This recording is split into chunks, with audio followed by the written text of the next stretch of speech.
انسان کی زندگی میں کچھ چیزیں ایسی ہوتی ہیں جن کے بغیر زندگی گزر نہیں سکتی۔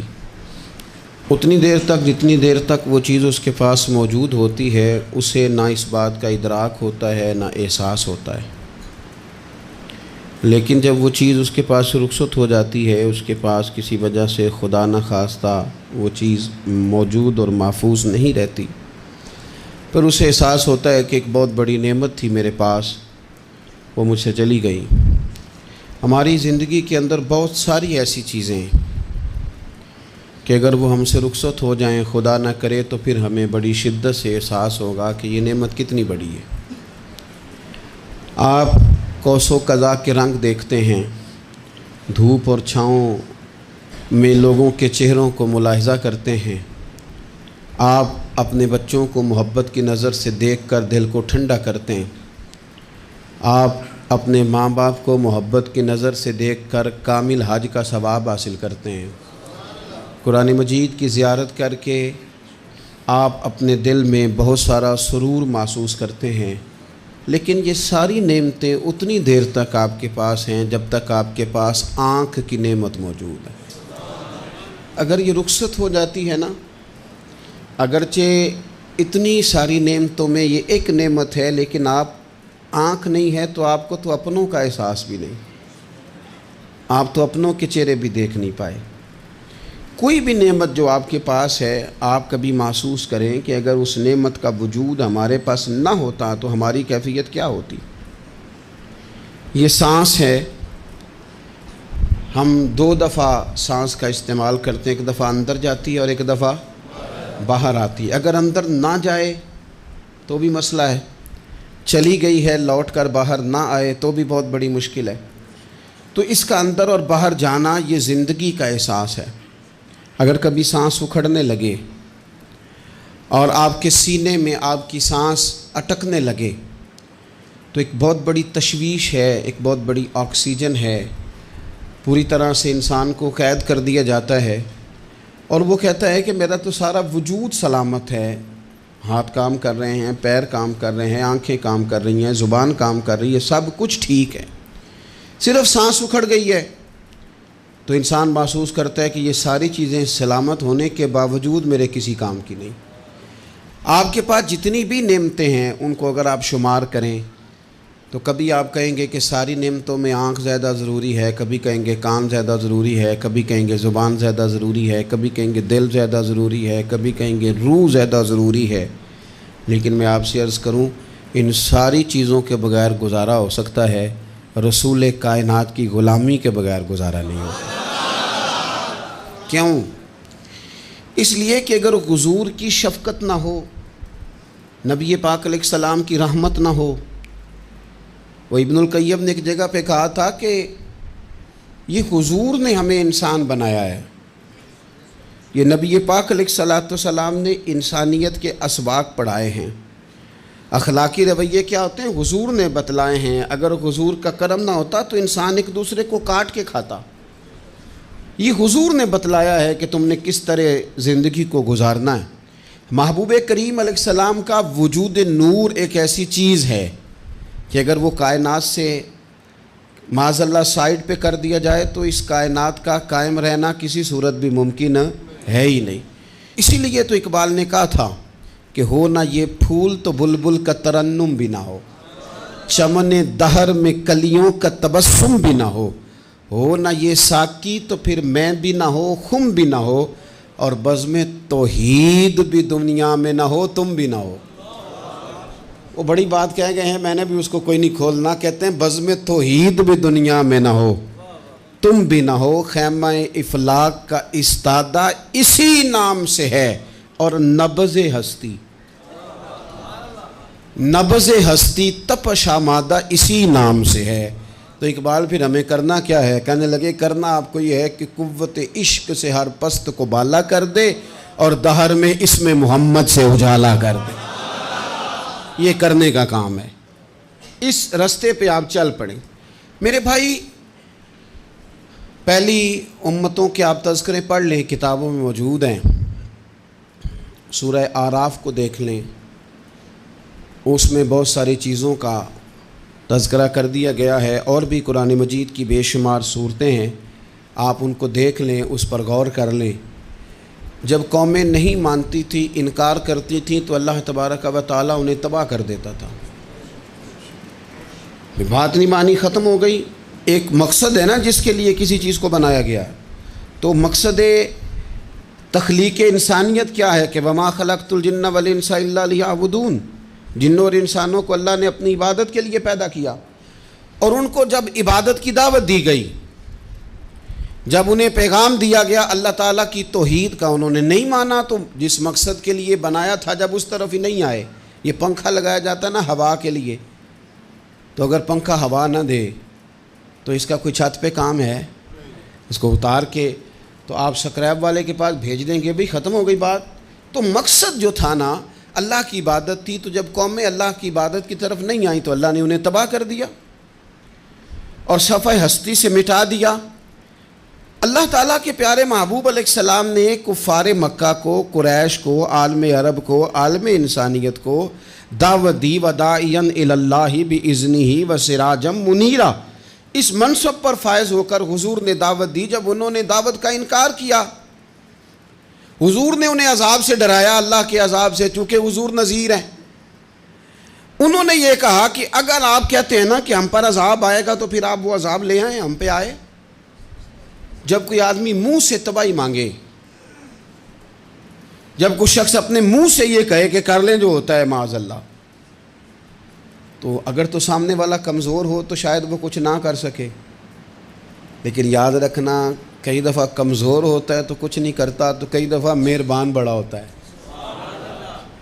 رحمان اور رحیم کئی دفعہ کرم نوازی کرتا ہے۔ جب انہوں نے کہا نا کہ لائیں وہ عذاب ہے محبوب جس کا آپ وعدہ کرتے ہیں، تو اللہ نے کیا فرمایا؟ فرمایا وما کان اللہ لیعذبہم وانت فیہم۔ محبوب رب کی یہ شان ہی نہیں کہ انہیں عذاب دے، کیوں؟ اس لیے کہ آپ ان کے درمیان موجود ہیں۔ اے محبوب علیہ السلام، اللہ کی یہ شان نہیں کہ انہیں عذاب دے اس حال میں کہ آپ ان کے درمیان موجود ہیں۔ آپ میری بات کو سمجھیں گے، غور کریں گے کہ کافروں کے درمیان اگر حضور موجود ہوں تو عذاب نہیں آتا، تو قیامت میں جب حضور مومنوں کے بیچ موجود ہوں گے، مجھے کہہ لینے دو نا کہ اساں جہاں گناہیاں دا جدوں اعمال نامہ پھرول ہوئے، پھر ذرے ذرے نے سامنے آ جانا ہے، جو جو منہ تھی بولیا بول ہوئے، اساں بھی کول حضور دے بیٹھ رہنا ہے، لکھ عمل ترکڑی تول ہوئے، او دے کولوں بھی رب نے حساب لینا ہے جیڑا بیٹھا ہی محمد دے کول ہو صلی اللہ تعالیٰ علیہ وسلم، او دے کولوں بھی رب نے حساب لینا ہے جیڑا بیٹھا ہی محمد دے کول ہوئے، جس کو کہتے ہیں قیامت حشر، جس کا نام ہے، جس کو کہتے ہیں قیامت حشر، جس کا نام ہے۔ تیرے دیوانوں کے لیے وہ دن تو جشن عام ہے، زیارت ہوگی نا حضور کی، تیرے دیوانوں کے لیے وہ دن تو جشن۔ اور ایک شاعر نے اور بات کھول دی، کہنے لگا ہر نظر کانپ اٹھے گی محشر کے دن، خوف سے ہر کلیجہ دہل جائے گا۔ اچھا جی پھر کیا ہوگا؟ ہر نظر کانپ اٹھے گی محشر کے دن، آنکھیں پھڑ پھڑائیں گی، کانپیں گی اور کلیجے پھٹیں گے۔ منظر ہی ایسا ہوگا، انسان اپنے پسینے میں ڈبکیاں کھا رہا ہے، حساب کا وقت آ گیا ہے اور سورج سوا نیزے پہ ہے، زمین دہک رہی ہے، تو کہنے لگے ہر نظر کانپ اٹھے گی محشر کے دن، خوف سے ہر کلیجہ دہل جائے گا، پھر اوڑھ کر کالی کملی وہ آ جائیں گے، پھر اوڑھ کر کالی کملی وہ آ جائیں گے، پھر اوڑھ کر کالی کملی وہ آ جائیں گے، ہر نظر کانپ اٹھے گی محشر کے دن، خوف سے ہر کلیجہ دہل جائے گا، پھر اوڑھ کر کالی کملی وہ آ جائیں گے، سارے محشر کا نقشہ بدل جائے گا۔ میرے عزیز، حضور کے بغیر گزارا، نبی کریم کے بغیر کوئی چارہ، ہمارا کوئی سہارا ہی نہیں حضور کے بغیر، ہم کدھر جائیں سوائے محبوب کے۔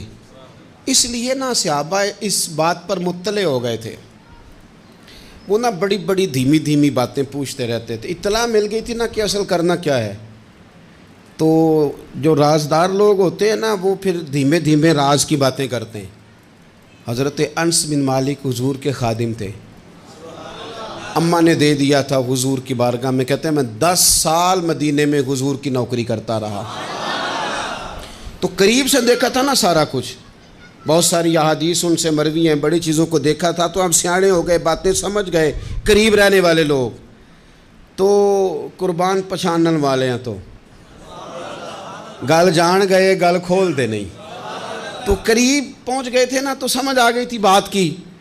تو ترمذی میں موجود ہے، ایک دن حضور سے پوچھتے ہیں یا رسول اللہ قیامت والے دن آپ کو کہاں تلاش کروں؟ یعنی حضور علیہ السلام سے پوچھتے ہیں حضور میں نا قیامت والے دن، بھئی بات تو یہ نا کہ اعمال ٹھیک کیا جائے، معاملات پر توجہ دی جائے، عبادات کا خیال کیا جائے، جو ہمارے ذمے ڈیوٹیاں ہیں وہ پوری کی جائیں، تو وہ کہتے ہیں حضور وہ قیامت والے دن کہاں تلاش کروں؟ تو حضور نے بھی نہیں فرمایا کہ تو اعمال ٹھیک کر، مجھے ڈھونڈنے کی کیا ضرورت ہے، کہاں ڈھونڈوں؟ تو حضور فرمانے لگے مسکرا کے فرمانے لگے، چونکہ قربان پچھانن والے ہیں، تو اے گل جان گئے گل کھول دے نہیں۔ حضور علیہ السلام سے کہا یا رسول اللہ میں نہ قیامت والے دن کہاں تلاش کروں؟ تو حضور فرمانے لگے حوض کوثر پہ۔ یا رسول اللہ وہاں کیا ہوگا؟ تو فرمایا امت پیاسی آئے گی تو میں جام بھر بھر کے پلاؤں گا، میں جام بھر بھر کے پلاؤں گا، ایسا کی تیری خیر تیرے میں کدے کی خیر، ایسی پلا کہ جس کا نشہ عمر بھر رہے۔ اور ایک نے کہا تھا کہ طیبہ سے منگائی جاتی ہے، سینوں میں رچائی جاتی ہے، توحید کی میں پیالوں سے نہیں نظروں سے پلائی جاتی ہے۔ حضور صلی اللہ علیہ وسلم نے فرمایا حوض کوثر پہ بھی جام پلائیں گے؟ سیانے بڑے تھے حضرت انس اور بھلا ہمارا کر رہے تھے، یہ حضور سے پوچھ کے نا تو ہمیں ایڈریس بتا رہے ہیں، کیونکہ حدیث روایت کر دی نا تو ہمیں ایڈریس سمجھا دیے، پتے بتا دیے کہاں پہنچنا ہے، ساری جگہ سمجھا دی۔ چلیں جدید دور آ گیا ہے، انہوں نے لوکیشن بتا دی، کہاں کر کے نا کس جگہ جا کے سٹاپ کرنا ہے کام۔ یا رسول اللہ وہاں ملاقات نہ ہوئی تو حضور نے فرمایا پھر پل صراط پہ آنا۔ یا رسول اللہ وہاں کیا ہوگا؟ فرمایا امت گزر رہی ہوگی اور میں دعائیں مانگ رہا ہوں گا، رب سلم امتی رب سلم امتی، یا اللہ میری امت کو سلامتی سے گزار دے، تو وہاں آ جانا، میں دعائیں وہاں مل جاؤں گا، قربان جائیں۔ فاضل بریلوی بول پڑے، کہنے لگے خدا کی رضا چاہتے ہیں دو عالم، خدا چاہتا ہے رضائے محمد، اجابت کا جوڑا عنایت کا سہرا، دلہن بن کے نکلی دعائے محمد، اجابت نے جھک کر گلے سے لگایا بڑی ناز سے جب دعائے محمد، رضا اب پل سے وجد کرتے گزریے کہ ہے رب سلم دعائے محمد صلی اللہ علیہ وسلم۔ تو عرض کی یا رسول اللہ وہاں ملاقات نہ ہوئی تو؟ میں نے کہا وہ ہمیں لوکیشن سمجھا رہے تھے، انہیں تو پتہ تھا پہلے ہی، ایک قربان پچھانن والے ہیں، تو ایک گل جان گئے گل کھول دے نہیں، تو وہاں نہ ملاقات ہوئی تو حضور نے فرمایا پھر میزان عمل پہ آنا۔ یا رسول اللہ وہاں کیا ہوگا؟ فرمایا امت کے عمل تول رہے ہوں گے اور میں ان کے لیے دعائیں کر رہا ہوں گا۔ میں نہیں جا سکا کبھی بچوں کے ساتھ پیپر دلوانے، استاد کو اجازت نہیں دیتے، کہتے ایک ایگزامینر اور آئے گا کوئی، جس نے پڑھایا ہو اسے اجازت نہیں کہ تو جا۔ ابا جی کو اجازت نہیں ہوتی کہ وہ ایگزامینیشن ہال میں جائے، وہاں تو کوئی اور لوگ آتے ہیں۔ یہ بھی عجیب سبق ہے نا کائنات کا کہ سارے تعلیم و تربیت کے اسباق بھی حضور پڑھائیں، رنگ بھی سارا حضور ہی بتائیں، اور قبر کے سوالات بھی سارے ہمیں حضور بتا دیں، اور جب پیپر ہونے لگے تو سرانے بھی کھڑے ہو جائیں، تو پھر کہہ لینا ایک دفعہ پھر کہ وہ دے کولوں کی رب نے حساب لینا، جیڑا بیٹھا ہی محمد دے کول، وہ دے کولوں کی رب نے حساب لینا۔ میرے عزیز ہمارا گزارا نہیں حضور کے بغیر۔ لوگ اصل میں نا ہمارا مسئلہ نہیں سمجھتے، ہمارا مسئلہ کچھ اور ہے۔ لوگ ہمیں نا بلا وجہ پریشان کرتے ہیں، کبھی جھنڈے سے، کبھی ڈنڈے سے، کبھی جھنڈی سے، کبھی کسی شے سے، کبھی کسی شے سے، کبھی کہتے ہیں وہ نعت اونچی پڑھ لی، کبھی کہتے ہیں سلام اونچا پڑھ لیا، کبھی کہتے ہیں وہ جھنڈیاں لگا دیں۔ میں نے کہا آپ کی بات بھی ٹھیک ہے پر ہمارا مسئلہ تو سمجھو نا، ہمارا گزارا نہیں نا بھائی۔ جو کسے دا عاشق ہووے او گل اسے دی، 100 مکر بہانے کر کے میں پوچھے میاں صاحب نو مزار تے جا کے کہ مکر کرنے ٹھیک نے؟ تساں آکھیا نا مکر کردا ہے تے حضور ٹھیک نے؟ تے مینوں لگدا ہے کہ پولا جان دے سے پئے کہ سونا راضی کرنا ہوئے تے موڑ ٹھیک نے۔ حضور نے ایک دن کہا تھا، حضرت ابو سعید خدری نے کہا یا رسول اللہ آپ قرآن پاک کی تلاوت کر رہے تھے، قرآن پاک بڑا سونا پڑھتے تھے نا، تو نبی کریم نے سن لیا، اب کیا کریں دلیل دیں گے تو بات مضبوط ہو جائے گی۔ حضور نے سن لیا تو بعد میں فرمایا ابو سعید تو بڑا سونا قرآن پڑھتا ہے، رب کے علاوہ کسی کو دکھا کے عبادت کرنی جائز ہے؟ حضرت ابو سعید خدری کہنے لگے سن رہے ہیں مجھے پتہ نہیں تھا آپ سن رہے ہیں، ورنہ میں نے تو اور بنا بنا کے پڑھنا تھا۔ اب تو مان جاؤ نا، جو کسے دا عاشق ہوئے گل اسے دی کرد ہے، 100 مکر بہانے کر کے 100 مکر بہانے کر کے او دہی مرنے مرد ہے۔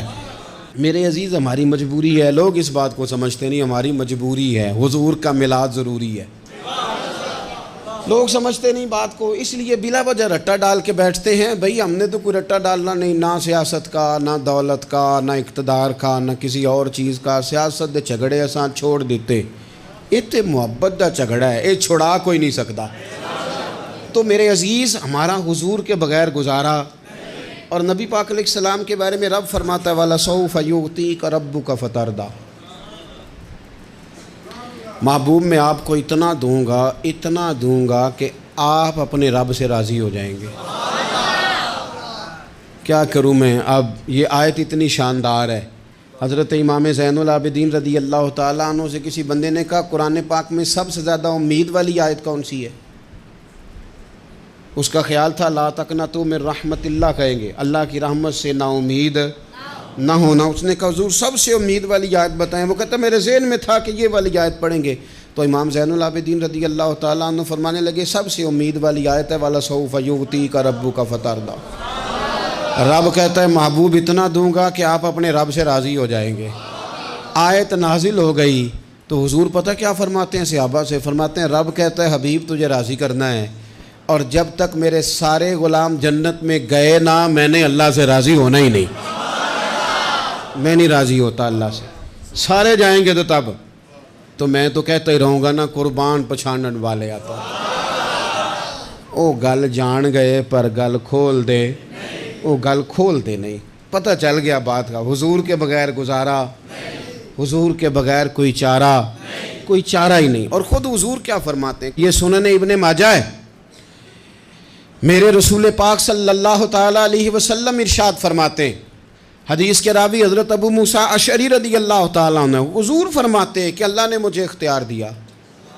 یا رسول اللہ کس بات کا؟ فرمایا رب نے اختیار دیا میں چاہوں تو آدھی امت بغیر حساب کے جنت چلی جائے، اور میں چاہوں تو اللہ سے اختیار لے لوں کہ یا اللہ مجھے شفاعت کا حق دے، میں سفارش کرتا جاؤں اور تو انہیں معافی دیتا جائے، یہ مجھے اختیار دیا اللہ تعالیٰ نے۔ تو حضور کیا فرماتے ہیں؟ فرماتے ہیں وہ آدھی امت والا سودا نہیں میں نے قبول کیا، میں نے نہ شفاعت لی ہے کیونکہ یہ عام تر ہے اور یہ کفایت کرنے والی ہے، یہ عام بھی ہے اور کفایت کرنے والی بھی ہے۔ اور حضور نے یہ لفظ کہے، یہ سنن ابن ماجہ کتاب الزہد دیکھیے گا، اس میں روایت مل جائے گی۔ حضور فرماتے ہیں یاد رکھو تمہارا کیا خیال ہے کہ میری یہ شفاعت پرہیزگاروں کے لیے؟ خود جملہ استفہامیہ سے بات کرتے ہیں، تمہارا کیا خیال ہے کہ میری یہ شفاعت جو قیامت میں میں سفارش کروں گا تو پرہیزگاروں کی کروں گا؟ حضور فرماتے ہیں نہیں، میں قیامت میں گناہ گاروں کی سفارش کروں گا، میں گناہ گاروں کی سفارش کروں گا، گناہ گاروں کے لیے عرض کروں گا اللہ کی بارگاہ میں۔ کچھ دن پہلے میں کہیں پڑھ رہا تھا کسی کا مضمون، اس نے تشبیہ کس طرح کی دی ہے مجھے پتہ نہیں، لیکن لکھ دی بات، کہنے لگے ایک وکیل ہوتا ہے ایک شفیع ہوتا ہے،